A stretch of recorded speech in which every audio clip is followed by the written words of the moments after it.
Que la paix, la grâce, la miséricorde, l'amour et l'assistance de Dieu soient votre partage dans le nom puissant de notre Seigneur Jésus-Christ.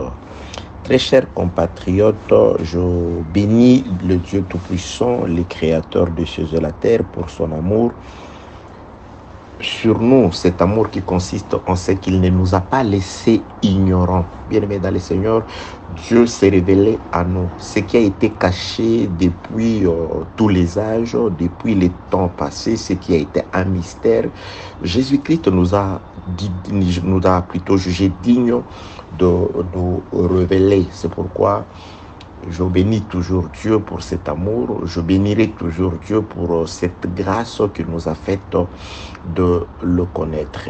Et très chers compatriotes, nous nous sommes convenus, je crois, ça c'est le deuxième audio, que nous allons nous entretenir pendant un temps par des courtes exhortations dans un sujet de fortification qui aura à voir avec la vie éternelle, et très certainement, mais aussi qui pourra nous certifier que toutes les promesses de Dieu concernant la visitation ou l'assistance de Dieu en ce qui concerne le temps présent ne sont pas des mythes, ne sont pas des hypothèses qui sont abstraites, mais c'est la vérité, c'est la réalité.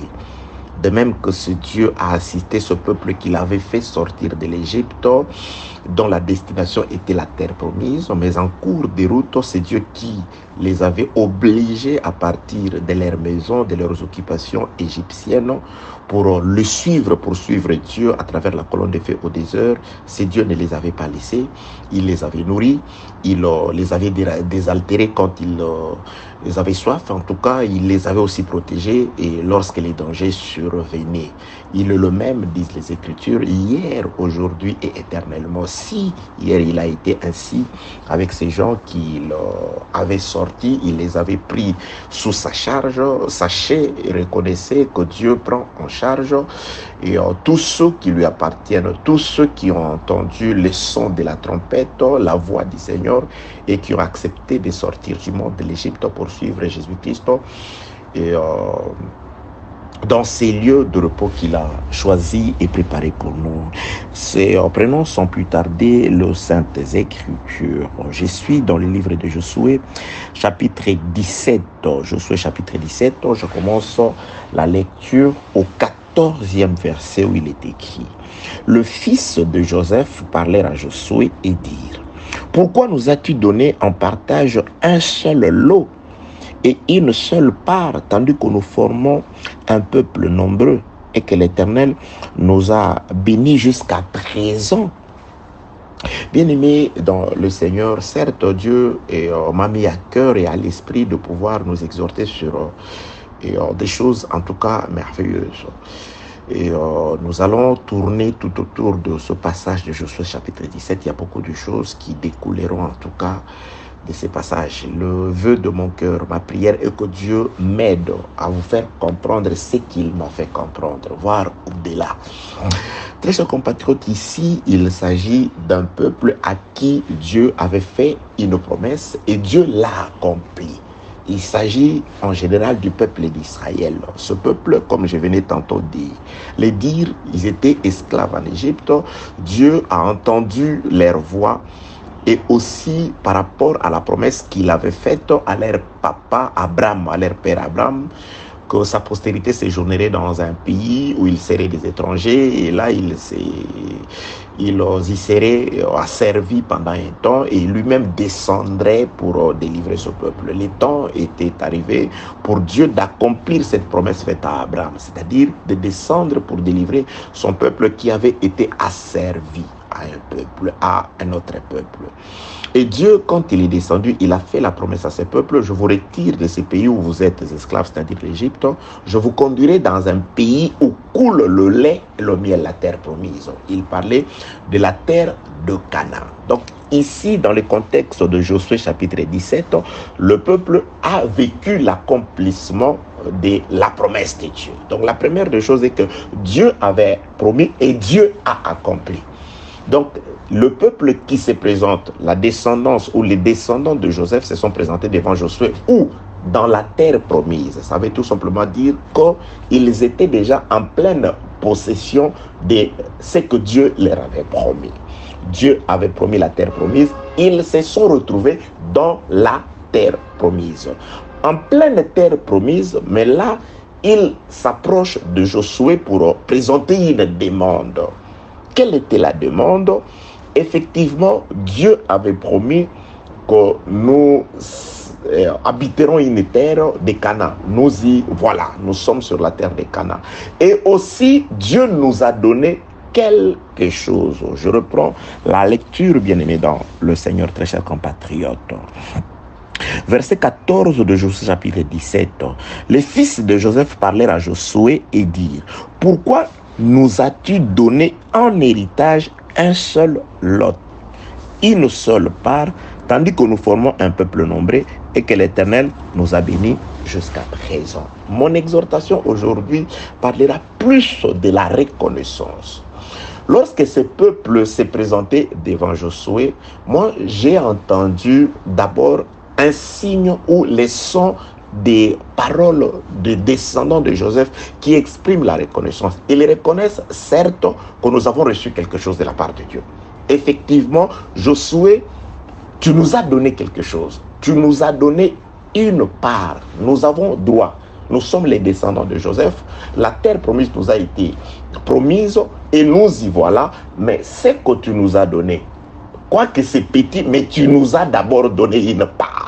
Je voudrais insister sur la reconnaissance, bien-aimés dans le Seigneur. Nous avons certes des besoins, nous avons des demandes. Nous avons des demandes qui sont parfois pressantes. Nous nous retrouvons parfois dans des situations de précarité vraiment accablantes. Nous trouvons peut-être devant des situations de blocage telles que nous avons besoin de quelque chose de la part du Seigneur. Mais lorsque les descendants de Joseph se sont présentés devant Dieu, à travers la personne qui représentait Dieu à cette époque-là, parce que Dieu leur avait promis la terre promise, mais l'accomplissement s'est fait par l'homme de Josué. Et le partage de la terre s'est fait par l'homme de Josué. Donc aujourd'hui, Josué, noir sur blanc, il nous représente celui en qui et par qui nous avons droit à toutes les promesses de Dieu, c'est le Seigneur Jésus-Christ. Car tout ce que Dieu a promis dans l'ancienne alliance à son peuple, l'accomplissement c'est en Jésus-Christ. Et nous ne pouvons recevoir tous les dons et grâces de Dieu que par Jésus-Christ. Car Jésus-Christ est celui qui vient tout accomplir. C'est pourquoi il pouvait dire lui-même: tout est accompli. Donc hier, si ce peuple voulait faire des réclamations, c'est auprès de Josué qu'il l'avait fait. Et aujourd'hui, si nous avons des réclamations, nous n'avons qu'à nous diriger vers notre Josué. Et le Josué qui nous a introduits dans l'accomplissement de la promesse aujourd'hui, c'est le Saint-Esprit à travers la parole, donc le Seigneur Jésus-Christ. Moïse est mort, Josué avait introduit ce peuple. Jésus, quant à la chair, il est mort, il avait promis Josué le Saint-Esprit. Lui qui est avec nous sous forme du Saint-Esprit, c'est en Jésus, par la puissance du Saint-Esprit, que nous avons droit à l'accomplissement de toutes les promesses de Dieu. Que la paix de Dieu soit avec vous, au nom de Jésus-Christ. Mais ce peuple, quand il se présente devant Josué, il se présente avec une expression d'abord de reconnaissance. Oui, nous reconnaissons avoir reçu quelque chose de la part du Seigneur. Certes, ce n'est pas suffisant. Nous sommes un peuple que Dieu a béni, un peuple nombreux. Nous n'avons reçu qu'une part. Donc là, moi, je sous-entends que ce peuple avait d'abord reçu quelque chose. Si c'était suffisant, c'est après. Mais ils avaient d'abord reçu quelque chose. Bien aimé, je voudrais t'exhorter ici par rapport à la reconnaissance. Il y a des gens qui sont là peut-être fâchés vis-à-vis de Dieu parce que Dieu ne leur a pas donné ce qu'ils désirent. Il est fâché, il dit non, je ne prierai pas, non, j'en ai assez, j'en ai marre. Il commence même à douter de l'existence de Dieu, de la bonté de Dieu. Pourquoi? Parce que son besoin le plus pressant n'est pas encore accompli. Ou son besoin le plus ardent est loin d'être accompli. Mais il oublie qu'il a déjà reçu un lot, une part. Bien aimé, tu parles. Tu réfléchis, quand tu boudes, quand tu est devenu faible, quand tu es devenu distrait parce que Dieu n'est pas digne ou n'accomplit pas tous tes désirs, mais tu oublies que tu es en vie, tu oublies qu'il y a des personnes qui étaient peut-être beaucoup plus spirituelles que toi, ils sont morts, ils sont partis. Tu oublies qu'il y a des personnes qui sont mortes tout simplement parce qu'ils se sont retrouvés dans les champs d'activité spirituelle en train de prêcher la parole. Ils ont trouvé la mort, on les a tués. Qu'as-tu de plus précieux que ces gens-là qui sont partis? Tu as le souffle de vie. Tu as la famille. Tu pouvais peut-être dire à Dieu, oui, je reconnais que j'ai reçu de toi beaucoup de choses, entre autres le souffle de vie. Je reconnais que j'ai reçu de toi beaucoup d'autres choses, entre autres la famille. Tu sais qu'il y a des gens qui n'ont pas de famille, mais toi tu en as. Tu sais qu'il y a des personnes qui n'ont pas d'enfants, mais toi tu en as. Tu sais qu'il y a des personnes qui t'envient, qui veulent être à ta place. Quand tu pleures, tu sais combien de personnes t'envient? Tu sais combien de personnes? Oui, tu souffres. Parfois, le diable t'aveugle. Tu te vois comme la personne la plus malheureuse de la terre. Il y a toujours, bien aimé dans le Seigneur, des gens qui sont en dessous de toi. Il y a toujours des personnes qui cherchent ne fût-ce que la moitié ou le 1/10 de ce que tu as, de ce que tu possèdes. Il y a des gens qui sont peut-être beaucoup plus mal en point. Ils sont sincères et réellement malades. Ils ne peuvent même plus peut-être parler, réfléchir et penser. Il y a des gens qui sont devenus malades, mentaux, fous et consorts. Mais toi, tu peux réfléchir, malgré ces douleurs, malgré cette maladie-là. Je voudrais t'appeler d'abord à reconnaître que tu es sur la terre promise. Et tu as reçu une part. Ce n'est peut-être pas suffisant. Tu n'as peut-être pas les enfants qui ont peut-être cette intelligence que toi tu voulais. Tu n'as peut-être pas le moyen suffisant pour assouvir tous tes désirs. Tu n'as peut-être pas, mais tu as quand même, qu'est-ce que tu as reçu? Je voudrais qu'à la fin de cette exhortation, quand tu vas faire ta propre prière, ne fût-ce que de 5 minutes, que tu commences d'abord à dire à Dieu, merci pour ce qu'il t'a d'abord donné. Reconnaissance, ta reconnaissance par rapport à ce que tu as d'abord reçu. Ils se sont présentés devant Josué. Ils étaient en pleine terre promise. Donc Dieu avait déjà accompli quelque chose. Dieu leur avait déjà conduit quelque part. Ils avaient une part. Donc Dieu leur avait certainement, Josué leur avait certainement donné déjà quelque chose. Donc le reste, ils pouvaient demander, oui, Dieu, je reconnais que de ta part, j'ai le souffle de vie. Je reconnais que de ta part, j'ai un toit où me reposer. Je reconnais que de ta part, je ne sais pas ce que... Bien-aimé, les actions de grâce sont importantes. La reconnaissance est importante devant le Seigneur. Dieu n'aime pas les ingrats. Dieu aime ceux qui sont reconnaissants. Et Colossiens chapitre 3, je crois que c'est le verset 15e. Attendez, nous allons chercher ensemble. Colossiens chapitre 3e. Laissez-moi trouver pour nous ce passage des Écritures. Colossiens chapitre 3e, le verset 15, effectivement. Et que la paix de Christ, à laquelle vous avez été appelés pour former un seul corps, règne dans vos cœurs. Et soyez reconnaissants. Soyez reconnaissants. Je ne parle pas d'abord de la reconnaissance vis-à-vis des hommes, qui est aussi important, mais la reconnaissance vis-à-vis de Dieu. Qu'as-tu reçu de Dieu d'abord, avant d'aller demander? Parce que les enfants de Joseph ou les descendants de Joseph vont présenter une demande. C'est ce que nous allons étudier par rapport à comment on va leur répondre. Mais ils avaient déjà reçu quelque chose. Oui, ce n'est pas suffisant. Nous sommes un peuple nombreux. Ce que Dieu nous a donné est petit. Mais Dieu nous a d'abord donné quelque chose. Nous avons reçu quelque chose. Bien-aimé, je voudrais vraiment que tu sois reconnaissant. Qu'as-tu reçu de Dieu? Donc pour toi, tu n'as jamais rien reçu de Dieu. Pendant que tu réfléchis, pendant que tu penses, pendant que tu es en vie, le souffle de vie, tu crois c'est par ton effort? Tu crois tu le mérites? Tu le mérites plus que tous ceux qui sont morts? La reconnaissance vis-à-vis de Dieu. Quand tu vas prier, quand tu vas... Je ne sais pas ce que tu vas dire à Dieu. Tu vas faire tes demandes. Mais commence d'abord par présenter à table ce que Dieu t'a donné.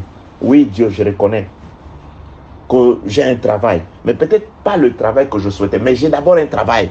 Les autres demandes viendront après. Les réclamations viendront après. Mais place d'abord devant le Seigneur ce qu'il t'a donné. L'homme est appelé à être reconnaissant. Le frère Paul fait une reproche par Timothée. Attendez, au temps de la fin, comment seront les hommes? Ils seront comment? Et 2 Timothée chapitre 3, le verset 2. Car les hommes seront égoïstes, amis de l'argent, fanfarons, hautains, blasphémateurs, rebelles à leurs parents, ingrats, irréligieux. L'ingratitude, bien-aimé dans le Seigneur. Donc, bref, nous ne sommes pas du nombre de ces gens qui sont ingrats vis-à-vis de Dieu comme vis-à-vis des autres. Il faut d'abord être reconnaissant. Et quand tu es reconnaissant, tu rends des actions de grâce à Dieu, tu le remercies d'abord. Je reconnais que je reçus d'abord un lobe, une part. Après, c'est petit, mais tu commences d'abord par présenter à Dieu ce qu'il t'a donné, par être reconnaissant. Que la paix de Dieu soit avec vous au nom de Jésus-Christ. Nous avons des besoins, mais les besoins viennent après. Mais d'abord, l'homme doit reconnaître que de Dieu, nous avons reçu beaucoup de grâces, beaucoup de faveurs, entre autres, la vie gratuite qu'il nous a donnée. Que la paix de Dieu soit sur vous, que la miséricorde de Dieu nous fortifie. Soyez reconnaissants et non ingrats. Dans le nom de Jésus-Christ.